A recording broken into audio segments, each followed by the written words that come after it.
Assalamualaikum warahmatullahi wabarakatuh. Perkenalkan, nama saya Puput Intasari dengan NPM 19510201777, kelas F, Prodi Perbankan Syariah.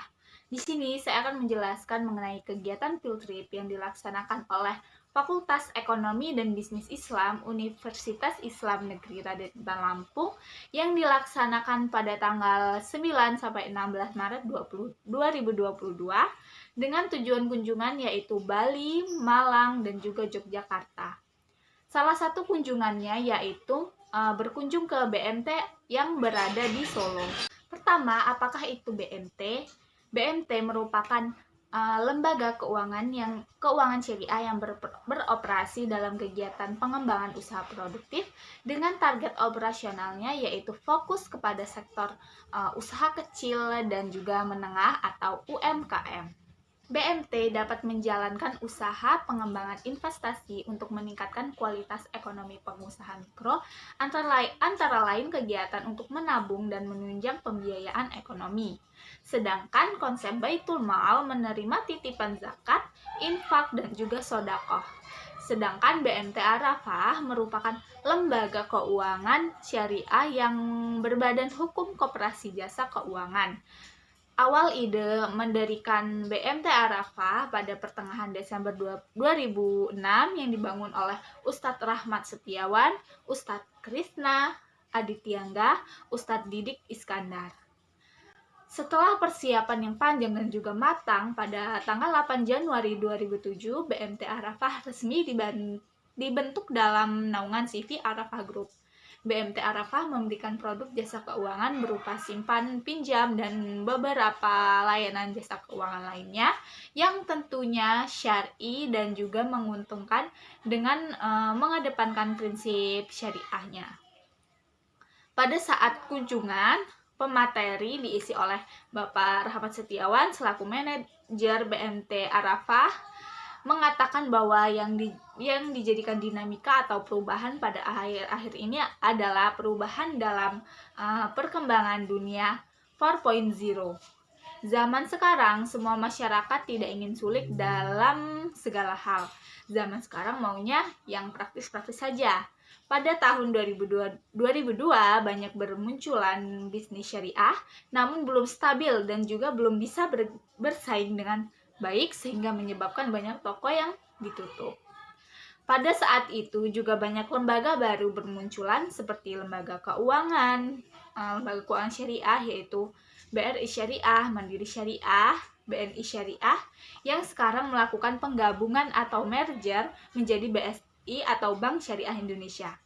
Pada permulaan berdirinya BMT hanya bermodalkan sekitar 15 juta yang terdiri dari 10 juta dalam inventaris barang dan 10 juta dalam bentuk uang cash dan akhirnya terkumpul banyak setotal 20 juta. Kemudian BMT Arafah membelikan modal tersebut berbagai alat operasional. Dikarenakan praktek BMT sama dengan perbankan syariah, maka terdapat akad-akad dalam pelaksanaannya. Akad yang berada di BMT Arafah Solo yang pertama akad penggalang dana atau penghimpun dana, yaitu ada akad mudharabah dan juga akad wadiah.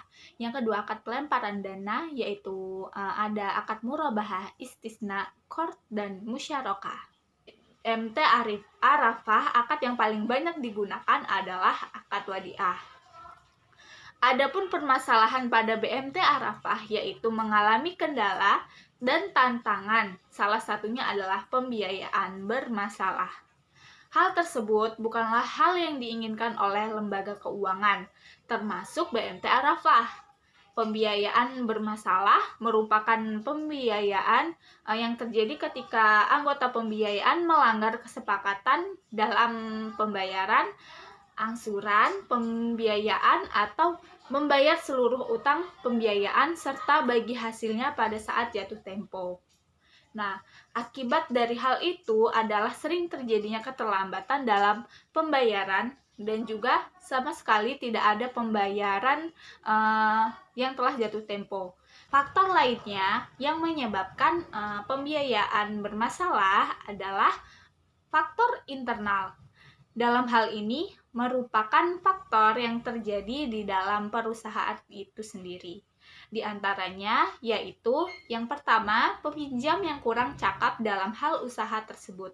Yang kedua, manajemen yang kurang baik. Yang ketiga, laporan keuangan yang tidak lengkap. Dan yang keempat, perencanaan yang kurang matang. Dan yang kelima yaitu dana yang diberikan tidak cukup untuk menjalankan usaha tersebut. Kemudian, faktor yang lainnya adalah faktor eksternal. Dalam faktor eksternal yang mempengaruhi berasal dari faktor-faktor di luar perusahaan atau di luar kendali manajemen perusahaan.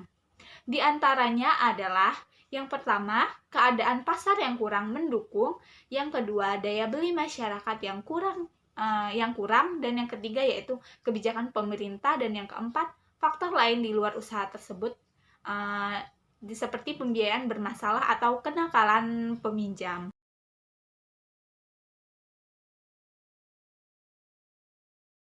Baiklah, sekian yang dapat saya sampaikan mengenai laporan kegiatan PKL yang dilakukan oleh Fakultas Ekonomi dan Bisnis Islam UIN Raden Intan Lampung. Saya akhiri, wassalamualaikum warahmatullahi wabarakatuh.